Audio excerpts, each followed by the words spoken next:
Bonjour et bienvenue, nous commençons donc cette série de vidéos d'initiation à la méditation silencieuse. Pendant les 3 prochaines vidéos, nous allons traiter de la question comment commencer la méditation silencieuse, comment s'y mettre, comment démarrer. Dans cette première vidéo, je voudrais parler de 2 préalables à la méditation silencieuse, des choses qui viennent un peu en amont pour que ça marche. Le premier préalable, ça sera de comprendre que la prière est vitale. Et le second, de prendre une décision, fort de la conviction acquise.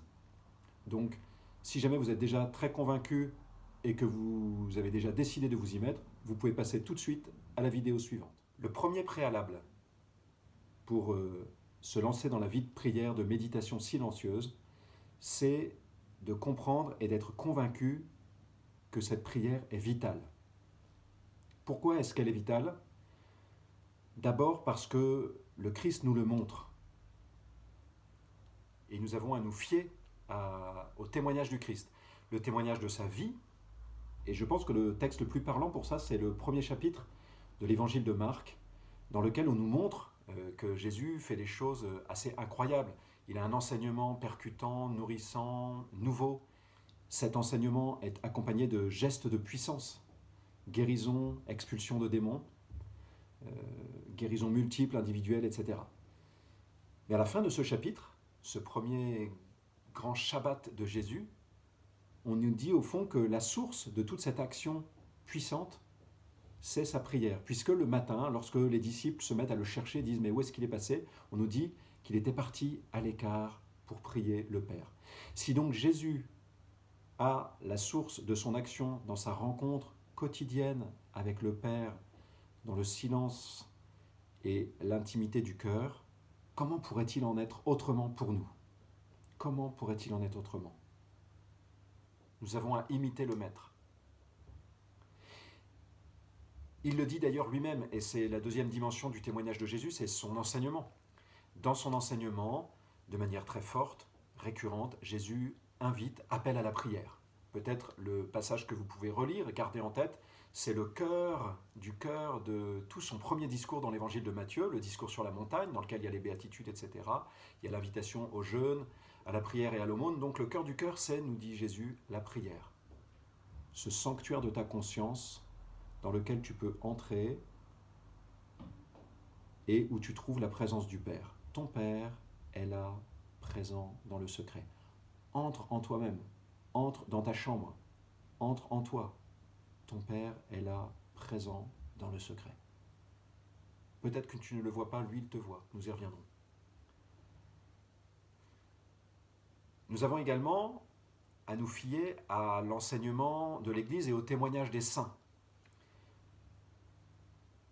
Que nous enseignent les saints, au fond, c'est que si la vie chrétienne, ce que nous croyons, est fondamentalement une écoute de Dieu, de sa parole, pour la mettre en pratique, eh bien, ce que nous disent tous les saints, c'est que le lieu privilégié de cette écoute de Dieu, active, pourrait-on dire, c'est la méditation silencieuse. Et donc ça va être très difficile de mettre en œuvre vraiment de manière puissante une obéissance au Seigneur s'il n'y a pas quelque part dans notre vie le lieu vraiment d'une écoute profonde. Alors le coup d'envoi, on pourrait dire, de la parole de Dieu dans nos vies, c'est la célébration liturgique, c'est le moment où le dimanche nous entendons proclamer cette parole au sein de la communauté. En revanche, pour accueillir cette parole en nous, l'espace liturgique ne suffit pas tout à fait. Il faut comme un deuxième moment où nous pouvons recueillir la parole dans un temps un peu plus lent, dans le secret du cœur, c'est celui de la méditation. Donc il y a la liturgie communautaire et la réception dans le secret du cœur, comme un deuxième moment de réception, de rumination. Quel est l'enjeu principal de ce temps-là ? C'est de faire l'expérience que Dieu veut pour chacun de nous. Faire l'expérience que cette parole que j'entends, c'est une parole vivante. Ce n'est pas une lettre morte. Le risque de notre vie chrétienne, c'est de vivre, au fond, dans le registre un peu de l'observance d'un règlement. La parole de Dieu, ce serait des règles que Dieu nous donne, qu'il a prononcées il y a très longtemps et auxquelles nous avons accès parce que c'est venu à nous par ce livre, la Bible. Non. En lisant la Bible, Et en la priant dans la foi, c'est-à-dire l'Esprit Saint agissant en nous, eh bien, dans ce secret de la méditation, la parole que nous entendons, elle est une parole actuelle, maintenant, aujourd'hui. Je vais le dire un peu autrement. Je me tiens en présence de celui qui me parle. La parole que je lis dans les Écritures, eh bien, elle est prononcée, elle m'est adressée par le Seigneur, en présence de qui je me tiens. Le Seigneur est là. Le Christ ressuscité des morts est là. Le Père est là, qui me parle. Après l'écoute de Dieu, composante essentielle de la vie chrétienne, on pourrait dire que l'enjeu, c'est que cette écoute, en donnant lieu à une obéissance active, eh bien, elle conduise à une union transformante. Et c'est un deuxième point essentiel dont témoignent les saints et sur lequel je voudrais peut-être insister. C'est qu'au fond, le témoignage des saints, c'est de nous dire que l'expérience chrétienne, elle peut aller très très loin en réalité. C'est-à-dire que notre relation à Dieu, elle peut être vraiment très transformante. Notre union avec Jésus, elle peut être très très forte, beaucoup plus que nous ne l'imaginons, beaucoup plus que nous ne l'imaginons habituellement. Donc laissons le témoignage des saints venir nous déloger un peu de notre manque de foi, de souvent l'idée trop limitée que nous nous faisons des possibilités d'union à Dieu dans la vie chrétienne. Et là encore, la méditation silencieuse, la vie d'oraison, elle est quand même un lieu privilégié pour découvrir que ce que les saints nous disent est vrai, que le projet de Dieu pour chacun de nous, c'est d'unir mon cœur à celui de Jésus. Ce que les saints du Carmel vont appeler l'union de volonté. Nous sommes faits chacun pour être unis à Jésus, pour pouvoir dire comme la petite Thérèse de l'Enfant Jésus, Dieu m'accorde tout ce que je lui demande. Pourquoi ? Alors ça, elle ne le dit pas, mais pourquoi ? Parce qu'elle-même, elle est totalement en accord avec ce qu'il y a dans le cœur du Seigneur. Voilà, bref, un enjeu important pour avoir de l'énergie pour entreprendre ce grand chantier de la prière dans notre vie, vraiment s'y mettre, c'est d'être convaincu, d'avoir de l'ambition spirituelle, c'est-à-dire d'être convaincu que Dieu peut vraiment me transformer de manière très très forte à travers ce moment-là que je vais lui donner, que c'est comme son point de levier privilégié, on pourrait dire, dans ma vie. Je prolonge simplement ce point en disant que nous comprenons bien que ce moment de la prière va être pour chacun de nous la ressource principale pour notre action. Ça va venir comme infuser ma volonté. Nous sommes nombreux à avoir fait l'expérience qu'un pardon que nous n'arrivions pas à donner, eh bien, Dieu, dans le secret de la prière, est venu nous communiquer la force de pouvoir le donner. De la même manière, parfois nous sommes pris dans des mauvaises habitudes, et bien souvent c'est dans le secret de la prière que la volonté va vivre comme un retournement, va accueillir une puissance. C'est dans le secret de la prière qu'une force, souvent, est reçue qui transforme le cœur. Et puis un quatrième point pour terminer, après l'écoute, l'union à Dieu, la prière comme source de l'action, je voudrais dire que la prière, elle va être également la source peut-être première de notre parole missionnaire, de notre parole évangélisatrice. De quoi avons-nous à témoigner, sinon d'abord, le pape François le rappelle à l'envi, d'abord d'une rencontre personnelle, intime avec Jésus. Ce que nous avons à annoncer, c'est que le Seigneur est vivant, que nous en faisons l'expérience dans la prière, et que le Seigneur est une personne que je peux connaître de cœur à cœur, intimement. Alors la conséquence de tout ça, c'est que pour s'imprégner du témoignage des saints, je vous encourage vraiment à les lire, à les fréquenter. À la fois pour recevoir des conseils pratiques, pour se diriger dans la prière, mais surtout pour éveiller et entretenir cette ambition spirituelle dont je vous parle. Ce désir vraiment d'aller loin dans la vie chrétienne, de nous ouvrir au projet de Dieu pour chacun d'entre nous, qui est beaucoup plus ambitieux que nous ne l'imaginons, beaucoup plus. Et puis, après ce témoignage de Jésus, ce témoignage des saints, n'oubliez pas le témoignage de votre propre vie, c'est-à-dire souvenez-vous aussi, pour un certain nombre d'entre vous, de ce qui vous est arrivé. Vous avez certainement déjà des expériences antérieures de prière. Peut-être vous avez fait l'expérience qu'une journée qui commence par la prière, eh bien, elle est assez différente. Ce créneau de prière, cette fenêtre de prière, vous voyez, c'est une petite ouverture, mais qui, comme dans une salle obscure, amène la lumière qui va permettre de voir les choses autrement. Et il suffit d'une petite ouverture dans une salle pour que tout à coup, plein de choses apparaissent et se révèlent d'une manière neuve. Et un dernier argument concernant notre expérience personnelle, c'est que nous voyons bien dans toutes nos relations humaines que souvent les moments les plus précieux sont des moments en fait de gratuité, où nous sommes avec l'autre pour lui-même, pas parce qu'il nous intéresse, parce qu'il nous fait du bien. Et donc la question évidente, c'est peut-on imaginer que ces moments de gratuité ne soient pas aussi extrêmement présents dans la relation la plus précieuse de notre vie, celle que nous avons avec le Seigneur? Un quatrième point, dans ce premier préalable, pour comprendre que la prière est vitale, nous avons donc le témoignage du Christ, le témoignage des saints, notre propre mémoire personnelle. A contrario, il y a parfois le monde ambiant qui nous renvoie un peu autre chose, l'idée qu'on peut très bien vivre sans la prière.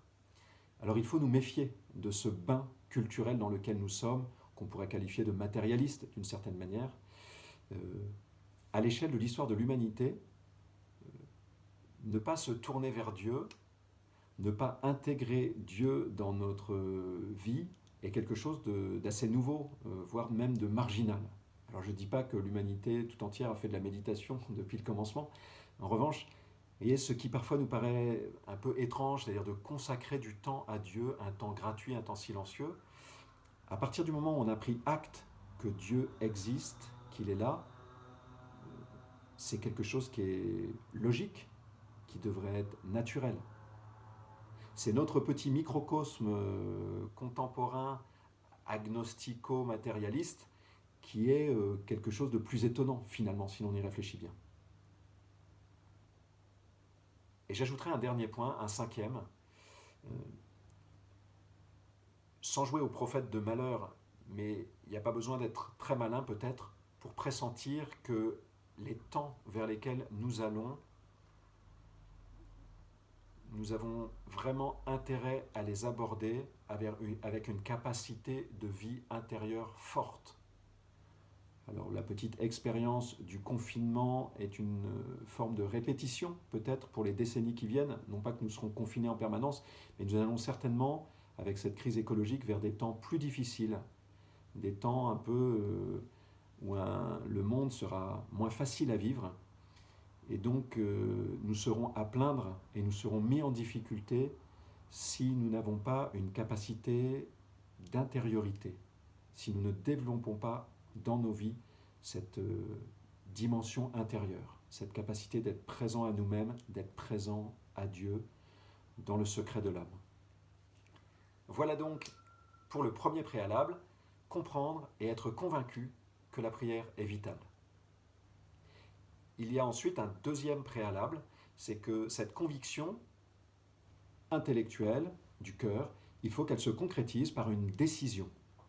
Et donc, prenez une décision. Prenez une décision au sujet de votre méditation personnelle.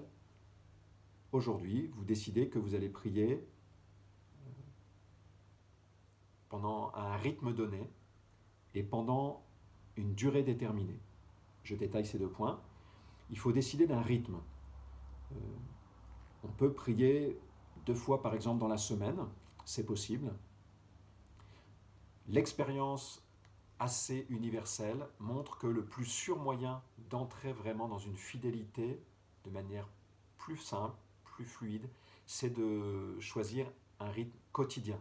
Ça peut paraître plus exigeant, l'expérience montre qu'en fait c'est plus simple. Donc je vous encourage plutôt à choisir ce rythme quotidien. Et puis il faut choisir une durée, 10 minutes, 20 minutes, 30 minutes, pas plus pour commencer. Là encore, l'expérience m'encourage plutôt à vous indiquer le temps de 1/4 d'heure, 20 minutes, comme un bon temps pour démarrer. Pourquoi? Parce que en dessous d'1/4 d'heure, le risque, c'est que l'apaisement de vos pensées intérieures n'ait pas le temps de se produire. Nous en reparlerons dans de prochaines vidéos.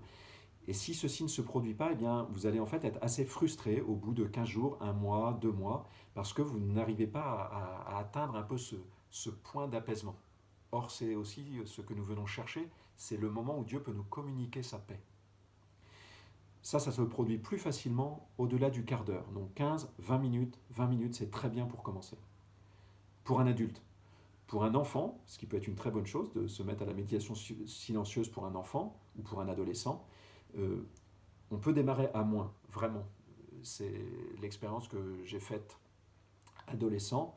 On peut démarrer à 5-7 minutes. Pourquoi? Parce que je pense qu'on a l'esprit quand même moins préoccupé de manière habituelle. Et donc, l'apaisement peut venir beaucoup plus vite. On est moins pris dans un flot intérieur de pensée, me semble-t-il. Une fois qu'on a choisi la durée,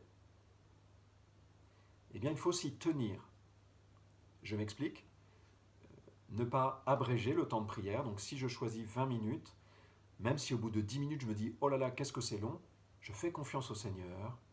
Je vais reprendre tranquillement le rythme et j'attends que l'alarme que j'ai mise sonne et me dise « C'est la fin ». Voilà.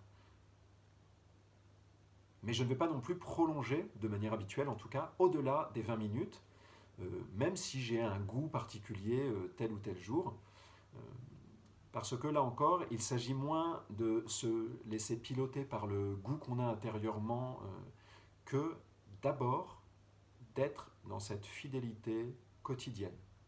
Et vous verrez que si vous vous arrêtez à un moment où vous vous dites « j'aurais bien continué », ça va produire un effet très positif dans la suite de votre journée, c'est que vous allez avoir une espèce d'élan intérieur où vous aurez envie de partager d'une certaine manière la joie dans laquelle vous a établi ce temps de prière.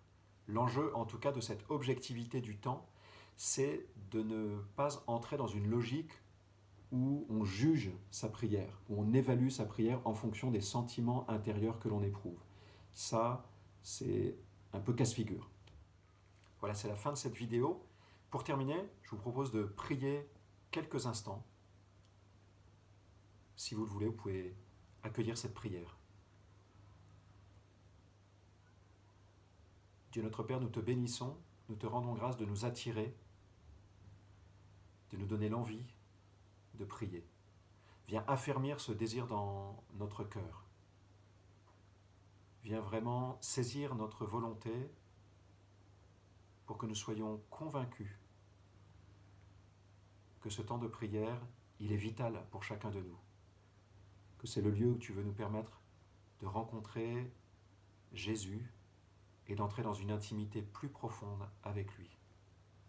Dieu notre Père, viens éclairer nos intelligences pour que nous nous ouvrions à la grandeur de ton projet pour chacun de nous, que nous réalisions mieux à quel point tu veux te faire connaître à chacun de nous. Seigneur, nous te bénissons, viens nous aider à prendre une décision maintenant, à choisir un temps et une durée, un rythme pour notre prière à partir d'aujourd'hui. Sois béni, Seigneur. À bientôt.